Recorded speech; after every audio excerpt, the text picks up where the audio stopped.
नमस्कार दोस्तों। स्वतंत्रता दिवस की आप सबको ढेर सारी बधाई हो।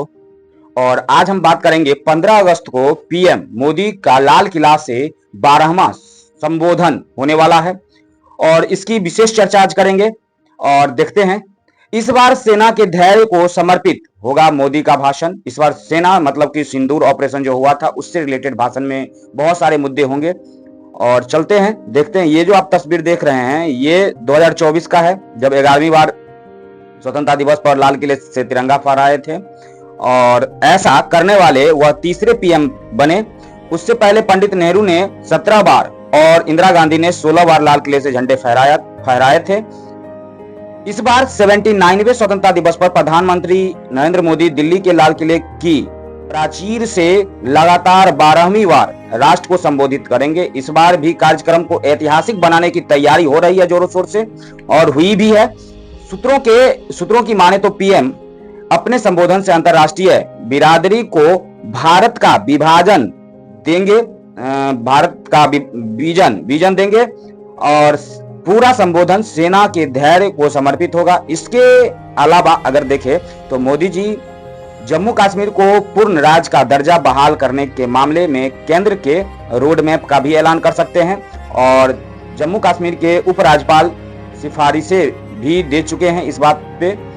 राज्य के दर्जे की बहाली की औपचारिक घोषणा के बाद विधायी और कार्यपालिका के स्तर पर तेजी से कदम बढ़ाए जा सकेंगे। सूत्रों के अनुसार राज्य का दर्जा बहाल करने के विधेयक में मौजूदा विधानसभा को राज्य विधानसभा के तौर पर आगे बढ़ने का प्रावधान होगा। ये 11वें स्वतंत्रता दिवस पे जो औसतन देखे तो 85 मिनट्स का भाषण था हमारे नरेंद्र मोदी जी का, और ड्रेस में कुर्ता पैजामा पहन के आए थे। 24 में 103 मिनट सफेद कुर्ता पैजामा, ये कुछ आप यहाँ पे लिखा हुआ आप पढ़ सकते हैं। कितना मिनट का भाषण दिए थे कौन कौन साल। इस बार देखिए कितना मिनट का भाषण देते हैं। टाइम लगातार बढ़ते हुए गया है ना। सबसे पहले अगर देखें तो 2014 से इनका टाइम स्टार्ट होता है। 2014 में 65 मिनट का, फिर 88 मिनट, फिर 94, फिर 56, फिर 83, फिर 92, फिर 90, फिर 88, फिर 2022 में ये लगभग 83 मिनट का भाषण दिए थे। और ड्रेस कोडिंग भी ध्यान देने योग्य है, जो देख सकते हैं आप, हर एक बार इनका ड्रेस कोडिंग अलग ही रहता है। इसके बाद 90 मिनट का 2023 में, और सबसे लंबा भाषण 2024 में दिए थे, और इस बार कहीं इससे भी ज्यादा लंबा भाषण देंगे। तो ये सब हम लोगों ने देखा। इसके अलावा महिला कल्याण, किसान से जुड़े ऐलान भी हो सकते हैं। मोदी हर साल अपने भाषण में ऐसे बड़े ऐलान करते हैं जिनसे देश को दिशा मिलता है। मेक इन इंडिया, आत्मनिर्भर भारत, डिजिटल इंडिया आदि का ऐलान भी स्वतंत्रता दिवस पर ही हुआ है। इस बार 4 विषयों से संबंधित घोषणा हो सकती है। पहला, सेना का धैर्य।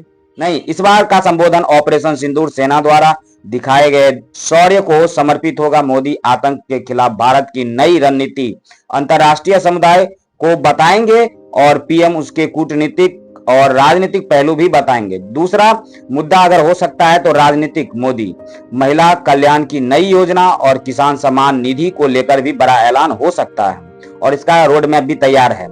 आत्मनिर्भर की तरफ भी बातें होंगी इस बार। बलों के आधुनिकीकरण के लिए आत्मनिर्भर भारत और मेक इन इंडिया के बारे में घोषणा हो सकती है। अर्थव्यवस्था से रिलेटेड मुद्दे भी घोषणा हो सकती है, जैसे मोदी भारत को तीसरी अर्थव्यवस्था बनाने की कितना बार बात कर चुके हैं। जब टैरिफ वाला मुद्दा आया था तो उस बार भी बात हुआ था कि भारत दुनिया का तीसरी अर्थव्यवस्था होने जा रहा है। पिछले 10 सालों में मोदी की 20 घोषणाएं जो हुई थी, उसमें 2023 का अगर देखें तो विश्वकर्मा योजना, जन औषधि केंद्र, ये सब की बात थी।